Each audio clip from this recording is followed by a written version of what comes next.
Hey everybody, welcome back to the channel. I hope all of you are doing well, and today I wanted to go back over the Make Your Own Archetype contest that recently concluded. This time I'm going to cover all the different entries, all 6 of them, and I'm going to discuss some of the things I liked about each one, the things I disliked, just kind of give you some insight as to my thought process when judging the different entries. I'm not going to be revealing the scores that I gave. For those of you who aren't familiar with the rules of this contest, I gave each entry a score from 1 to 20 based on a couple of different factors such as gameplay, the art direction, and the originality of the archetype. I will say regarding the scores that everyone did score pretty high. There was no score that was below a 15 out of 20.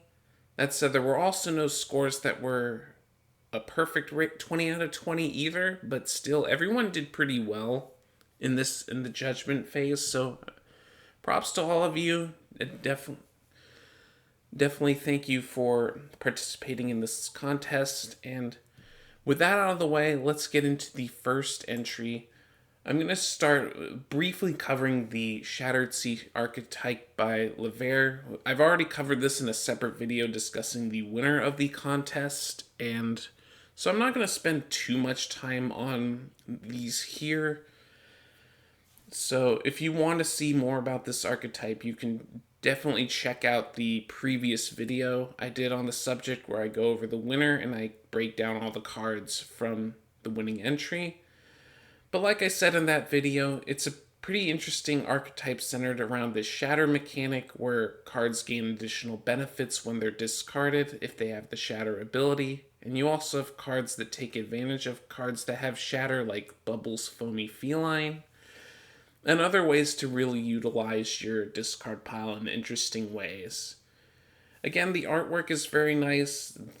Yanny did a fantastic job on all the different pieces. You're seeing a couple of them right now.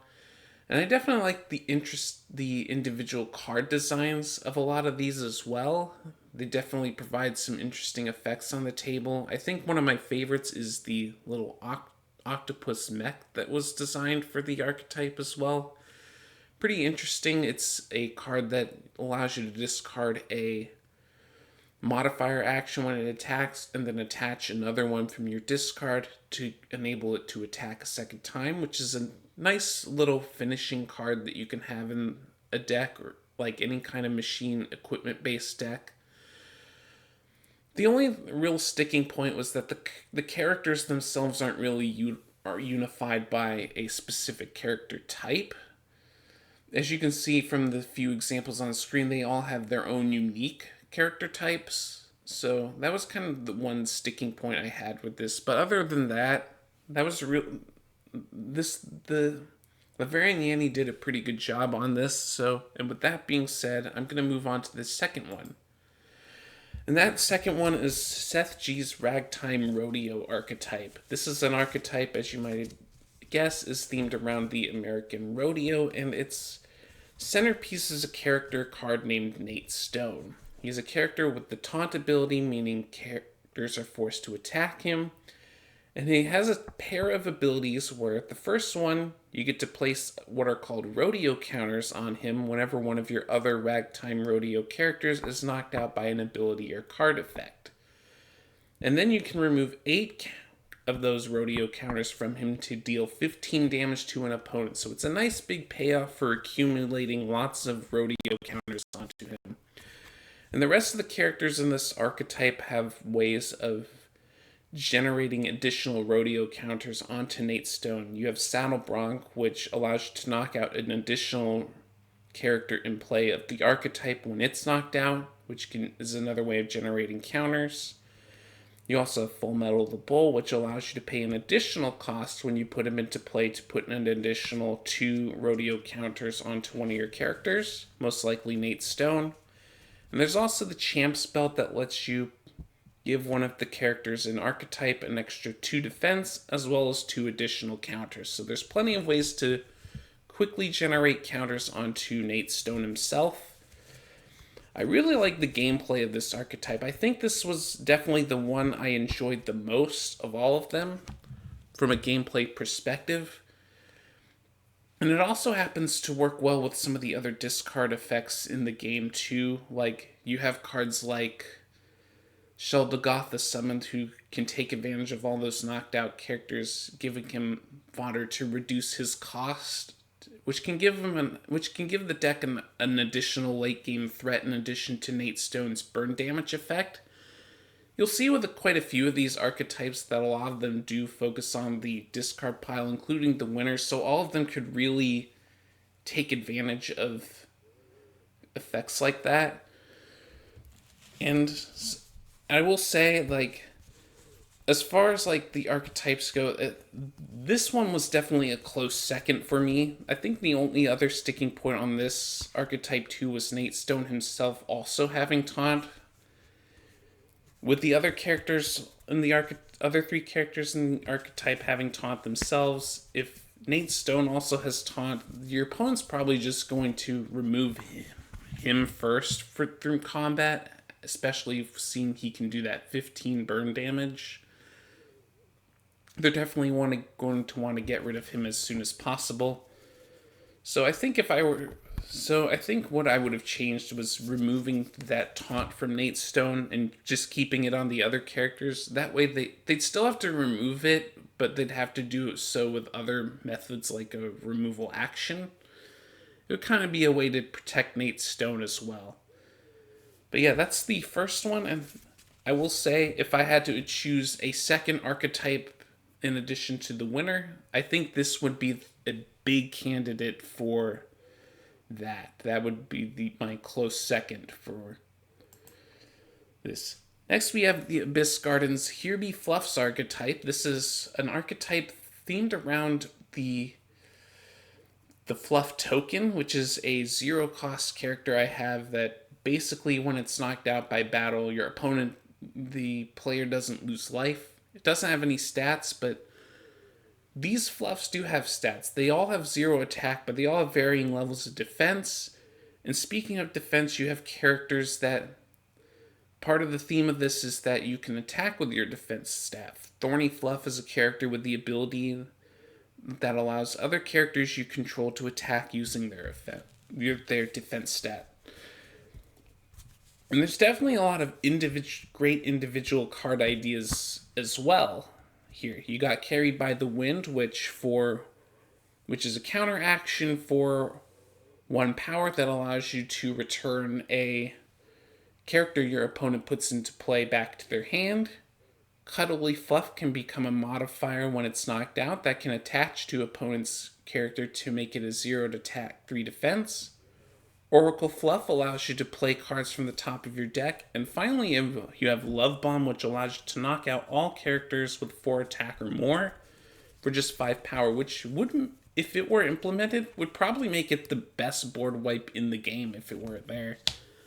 That said, I do find the effects a little generic in some kind of the slightest of ways. They don't really kind of encourage you to just play the Fluffs as their own archetype. They do kind of work well with a lot of the other cards in the game, a little too well in some ways. There's definitely a lot of high defense characters in particular that Thorny Fluff can enable to attack. But still, I really do like this one a lot as well. Definitely some interesting effects there. Next, you got Epic Underworlds, the Angelic ones. He's always coming in, bringing some unique artwork to the table, as you can see on screen here. They're always kind of mysterious looking, and they just kind of make you think a little bit. It's a different addition to the insect archetype, which has some interesting ideas in it. In particular, there's Overseeing Eyes, the modifier created for this archetype. Basically, as long as it's attached to one of your insects, it states that each time an insect character is put into play from a card effect, your opponent loses 2 life. Which is a nice way to take advantage of all those mantises I've made as well, if these were implemented. A couple of the cards here also have ways to put additional insects into play when they're knocked out by battle. You even have the Angelic, One of Beauty, which also has the ability when it knocks out a character, it gets counters, and when it's finally knocked out, you get to reduce the next card you play by an amount equal to the number of counters it had when it was knocked out. So definitely some interesting ideas. The only sticking point is that there was no clear way to win the game as far as I could see. Like, you have overseeing eyes, but it is still a modifier, and when you take out a character that it's attached to, you take out the modifier as well, so it's going to have a hard time sticking to the board if that was the intended plan. But still, again, a lot of interesting ideas I do like here, and while it does also work well with the insects that are currently in the game. All the mantises can certainly bring a lot of these guys out with their effects, so props to you. Next, we have my brother's archetype that he submitted. It's the Scrapbots, which is a family of machines that are made of scrap parts. And really, it centers on a counter action made for this archetype called Scrapbot Reboot. This basically states that when your opponent plays a card from their hand or attacks, you get to pay any amount of power you want to play the card, and then you get to put a machine card into play whose cost is equal to the amount of power used to play the card, and you get to play those machines from your discard pile. And a lot of these Scrapbots themselves are pretty unique, offering a wide variety of effects, such as allowing you to get extra cards into your discard pile with Salvager. Scrapbot Speeder is a nice evasive effect.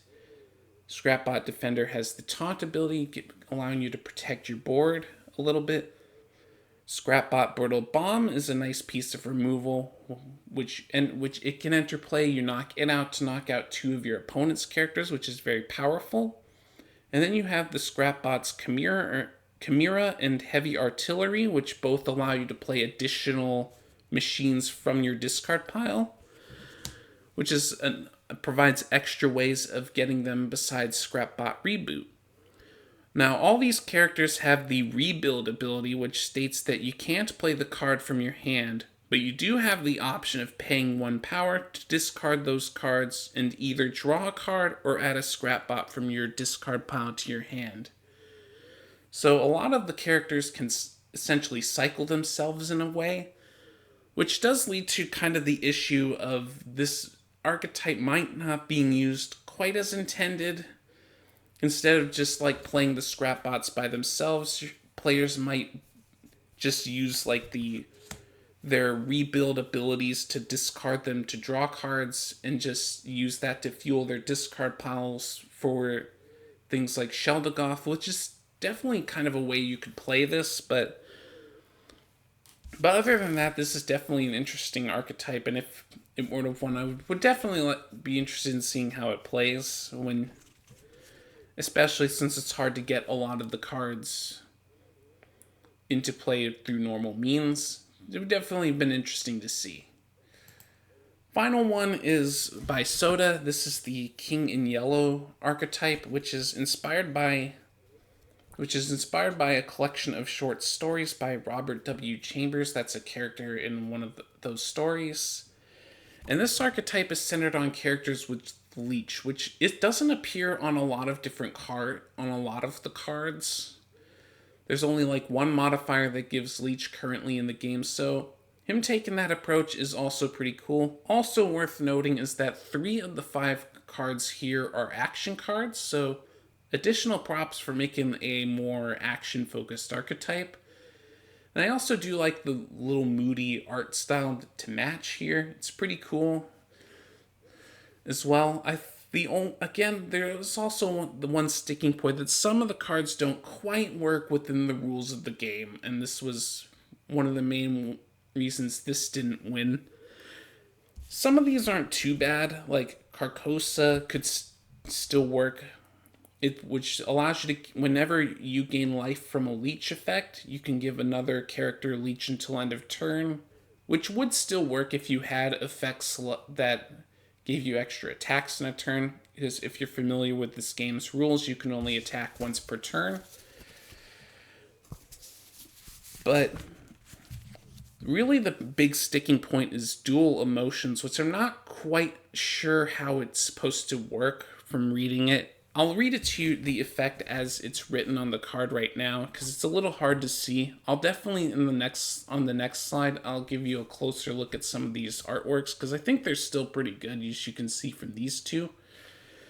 But as for dual emotions itself, it's a modifier that states that the equipped character inverts the stats of target opposing character, except with leech added. So as far as I'm able to discern, you basically attach it to a character, and then you choose one of your opponent's characters, you switch its attack and defense, and you give it leech, which is a little weird considering this archetype wants your characters to have leech, not your opponent's. It was just a little bit weird to me, but again, I still think he did a pretty good job with, especially on the art of these. They're pretty cool. As you can see, even though it's in pencil, it's a little hard to see, but he did a pretty nice job with the art here too. And with that being said, that's about it for all the entries that have been submitted. Thank you everyone who partook in the contest, and I'm sorry for all those who wanted to participate but weren't able to. I will definitely have more contests in the future, so definitely keep an eye out for those and you can take part in those. But as I end this video, I do have a couple of other things I want to share with you.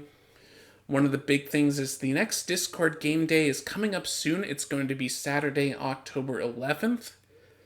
And when that day comes, we're going to have the winning archetype on Untapped, so we'll be able to start playing with those cards in the Make Your Own Card game. And we'll definitely start constructing some interesting decks. And finally, the channel as of yesterday, Tuesday, has just reached 200 subscribers, so thank you guys for coming to this channel, for showing your support in that way. And I look forward to making even more nice content for you guys. I don't know if I'm going to have a special, but I still wanted to thank you for showing your support by subscribing to the channel and sticking around. It means a lot to me. With that said, thank you very much for watching this little video. Leave a like if you enjoyed, and I'll see you in whatever video I upload next, and take care.